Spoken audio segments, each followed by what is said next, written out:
Forget everything you know about Goan bread. We're at Poeri in Panji, and this is not your typical neighborhood bakery. What makes this place truly wild? It's hidden right inside a petrol pump. You're literally fueling up on some of the best fusion food in Goa. This spot is taking the humble, traditional poi and turning it into a total gourmet masterpiece. The vibe here is super cozy and modern, but the menu is where the magic happens. They've taken that iconic, crusty local bread and stuffed it with flavors from all over the world. You absolutely have to try the butter chicken cafe. It's juicy, it's spicy, and it has that perfect crunch to soft ratio that just hits differently. Every bite is a massive explosion of Goan spices mixed with that classic creamy finish.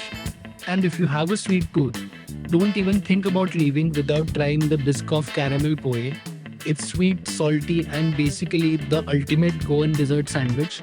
Pair it with one of their thick shakes, and you're in food heaven. It's quick, it's unique, and honestly, it's one of the coolest hidden gems in the city right now.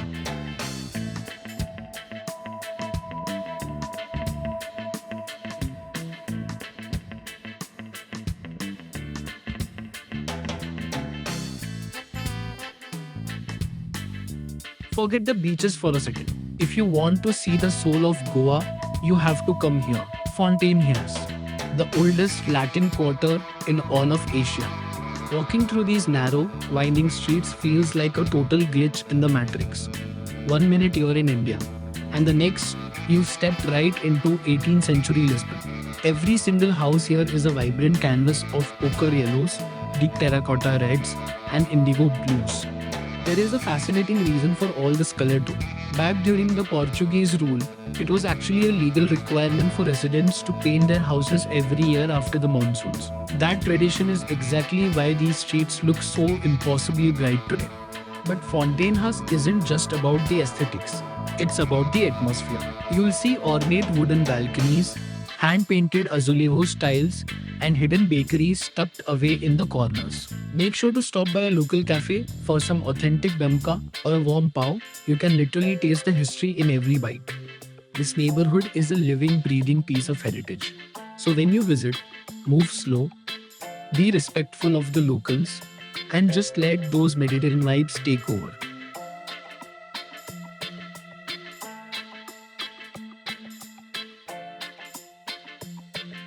If you're wandering through the colorful winding lanes of Fontaine House in Panchim, you might smell it before you see it. Tucked away on Rua 31 de Janeiro is one of Goa's oldest and most legendary spots, Confeitaria 31 de Janeiro. Established way back in 1930 by Andre Mascarenhas, this place is a living piece of Goan Portuguese history. For nearly a century, it's been a family-run gem, and today, it still feels like stepping back in time. The best part? They still use a massive traditional wood-fired oven for all their baking, no preservatives, just old-school technique. Now, let's talk about the food. You cannot leave without trying their bibinka. It's arguably the best in town. If you want something savory, their beef patties and prawn rissois are legendary. They're crispy, flaky, and disappear fast. And for the sweet tooths, the Swiss rolls and rum balls are non-negotiable. Pro tip, come early because their fresh boyan snacks sell out by noon. It's not just about the food, it's the vibe. It's affordable, authentic, and incredibly photogenic. It's just a short walk from the Panjim church, making it the perfect pit stop for a Goan breakfast or an afternoon snack. So, next time you're in Panjim, skip the fancy cafes for a bit and experience a slice of history right here.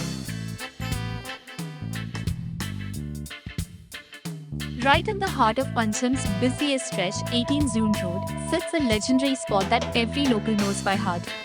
Welcome to Joseph Bakery. While the city around it has modernized with high-end shops and malls, Joseph Bakery has remained a steadfast sanctuary of authentic Goan flavors. It's the kind of place where you'll see office goers, students from Don Bosco, and old-timers all lining up for their daily fix. If you're stopping by, you have to try their famous beef samosas. The crust is thin, crispy, and the filling is perfectly spiced. Their prawn rissois are another crowd favorite, offering that perfect creamy, crunchy bite that defines Goan snack culture. But the real secret?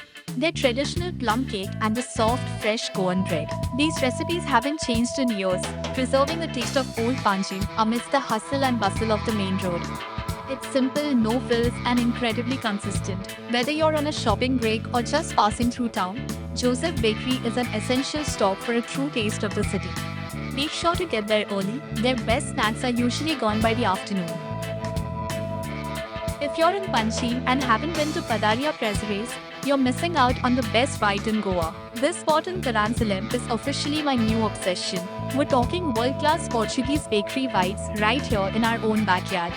Founded by Chef Ralph Prezeres and Stacey Gracias, this place brings a massive slice of Europe to town. Ralph actually trained at Le Cordon Bleu and worked at Noma. You can smell that fresh butter and sourdough from the street. It's warm, aesthetic, and always packed. The absolute goat here? The pastéis de nata. That custard is silky, the pastry is shatteringly crisp, and it's just chef's kiss. But don't skip the Berliners. Whether it's the classic vanilla or the unique local inspired flavors, they are absolute clouds of joy. If you're a savory person, their roast chicken sandwich is a game changer. Everything is made in small batches, so once it's gone, it's gone. Pro tip, get here early, especially on weekends because the breakfast crowd does not play. In this vlog, we've explored some amazing bakeries of Goa. There are still many more to discover, which we'll be covering in our next video. So make sure to subscribe to my channel and tune for more delicious journeys ahead.